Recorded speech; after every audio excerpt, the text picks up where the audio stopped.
So Mother Nature and the laws of nature have answers for us if we watch and listen. She's our friend, and it's time for us to be better friends for her. I invite you to join me to learn, to share, to reflect, and to get moving. And one more thing, let's make it fun. We'll explore the laws of nature and how they apply to human nature in these sessions, particularly how it relates to climate change, COVID, and our social environments. Each session will have a topic. Each person will have an allotted time to share their perspective. For example, you might share about pressure. How do you experience it? Momentum, when has it occurred in your life? And what do you think we need to do to get momentum on addressing climate change? If you think you aren't good at science and math, ignore that thought. You may not have the vocabulary, but you use these principles every day. Look at the list. You don't need to understand equations to understand the principles. My exploration of these principles started in college when I noticed terms in my engineering classes were the same as those for the world of people and organizations, what I call Mother Nature's laws. The power is in the distinctions. So some guidelines for our sessions around positive. We want to focus on the positive direction.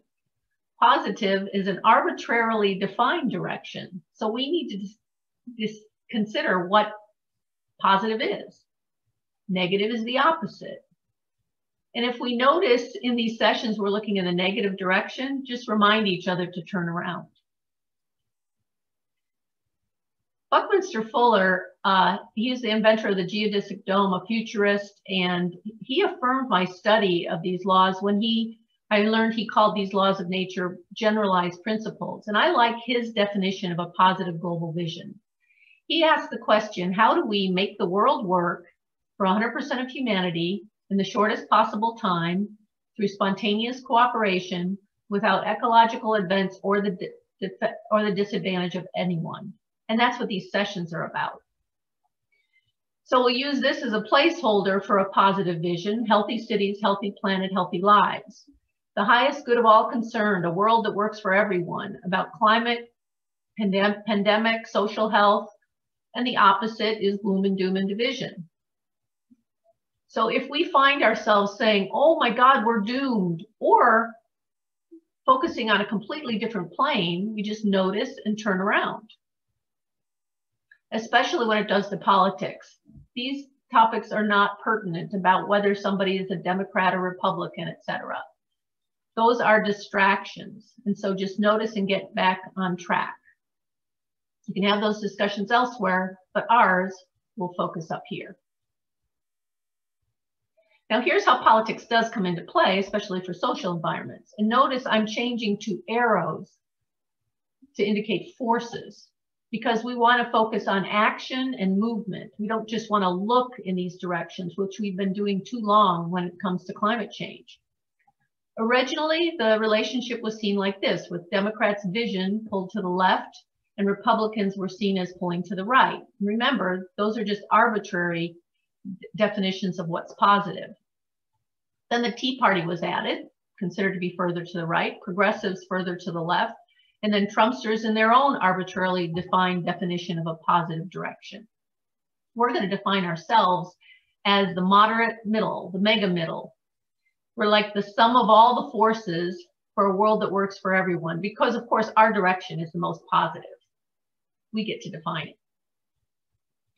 So there are areas of agreement, or more accurately of alignment.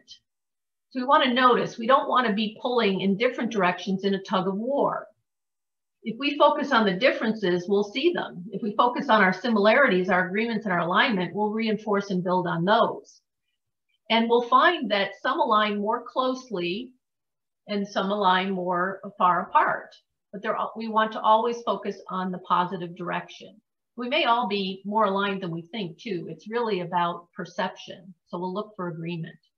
Now we're looking for the laws of nature, the patterns, and you need two or preferably at least 3 instances to see patterns. So if you look at these principles in your personal life too, stress anyone, resistance, forces, what's your positive direction in these areas?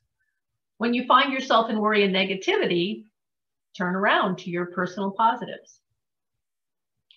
My specific focus is climate change, energy efficiency, and sustainability. Now, we can all make a difference in our habits and households, and there's an ever-increasing demand for energy in the developing world and with more and more gadgets in the developed world. So we need alternative energy sources to ramp up and traditional sources to achieve emission reduction, control, and mitigation. It isn't a matter of which energy source we need both. Bucky Fuller says the laws of nature are inter-accommodating as opposed to interconnected. Think about that. We need energy solutions that are inter-accommodating too.